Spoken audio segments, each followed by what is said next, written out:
Hello students, in this video we'll learn the concept of energy. So energy, we all possess energy, right? So in lower classes you have studied about energy. So what is energy? We say that capacity to do work is called energy. So here you can see that capacity to do work. We are defining energy in terms of work. How it is? Let us see. For example, you have a situation in which suppose you are in village, two pahalwans are there, two wrestlers are there. They are claiming that they are having more energy. One claims the other that is saying that he is having more energy than the other person. So how do you test them? How do you decide who is having more energy compared to the other one? You do one thing you can do is you assign some work to them. For example, you show a big boulder, a big rock on the surface and ask them to lift.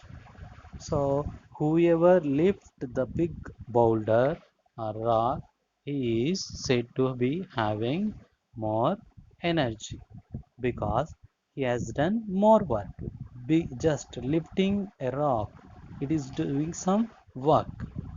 So whoever do more work is said to have more energy.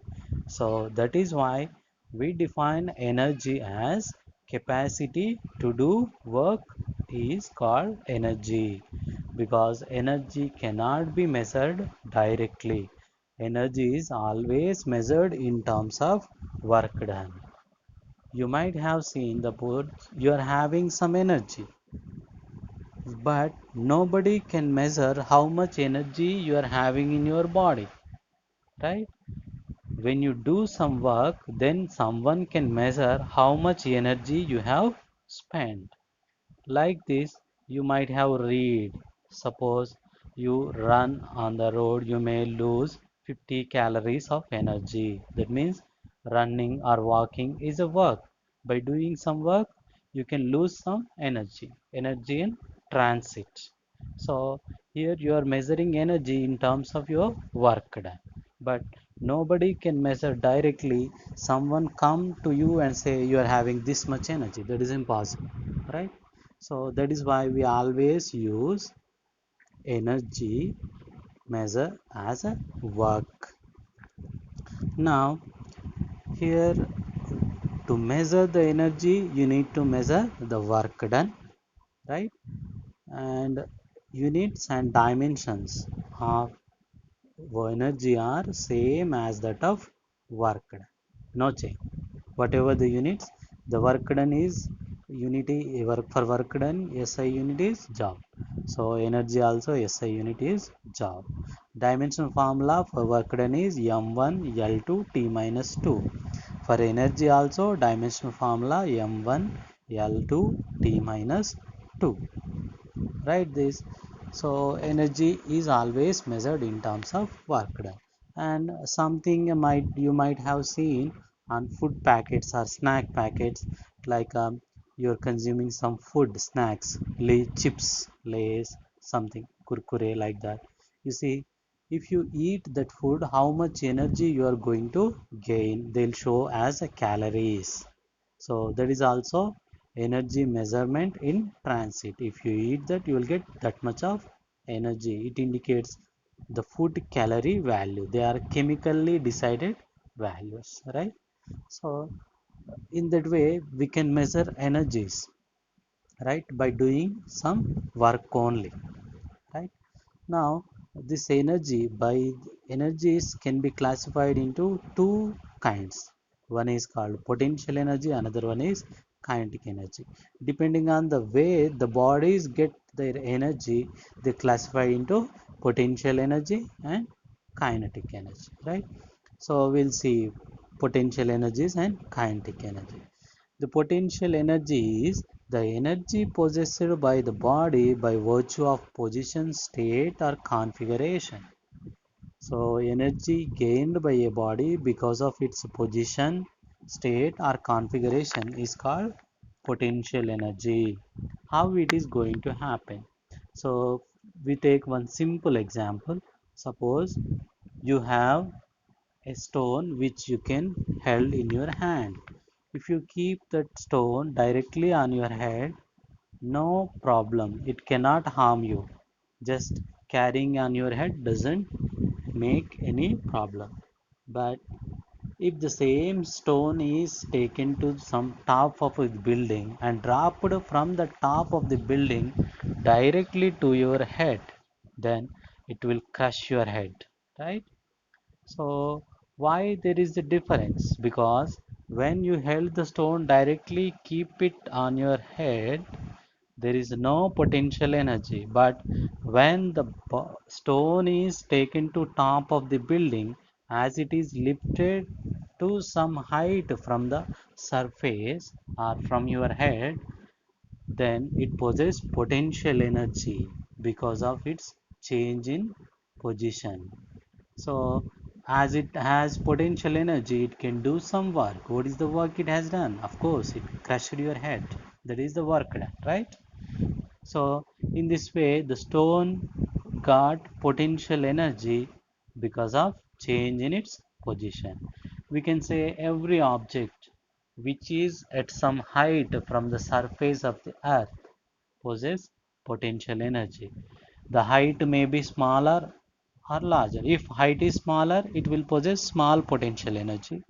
If height is very much, then it can possess larger amounts of potential energy. And this potential energy is due to the position. Now, next we'll see position potential energy because of compressed spring. When the spring is held normally, it doesn't do any work. But the same string, when you compress it and place a ball nearby the spring and release the spring, then the moment the spring releases, it simply pushes the ball out. So it applied some force on the body and pushed it to some displacement. So work is done there because it has potential energy. When you compressed it, it got some potential energy. When you release it, that potential energy come out as work done, and it has applied force on the ball and done some work. So in this way, the spring, compressed spring got potential energy because of its state. Because when it is in normal state, it do not possess any energy.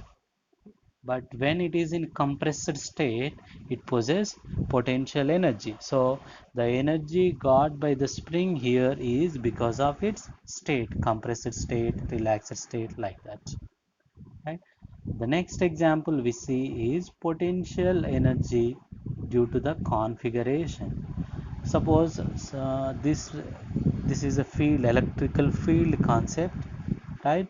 When so many electrical charges are held together and released it suddenly, when they are released, during this release, they release some energy because of configuration.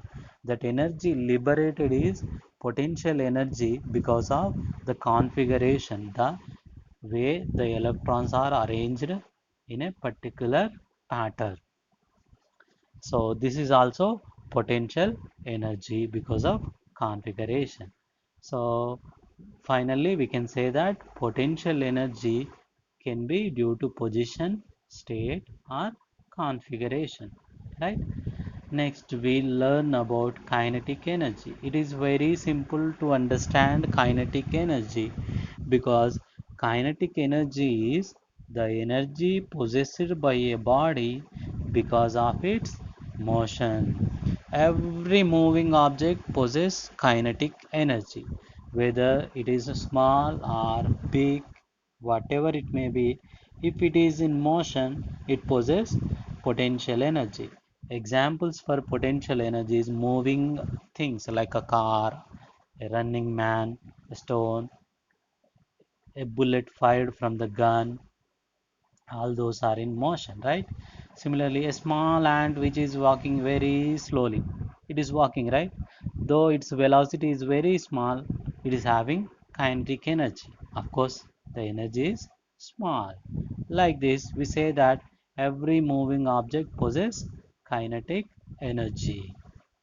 So, in this way, we discussed about potential and kinetic energies, right? Thank you.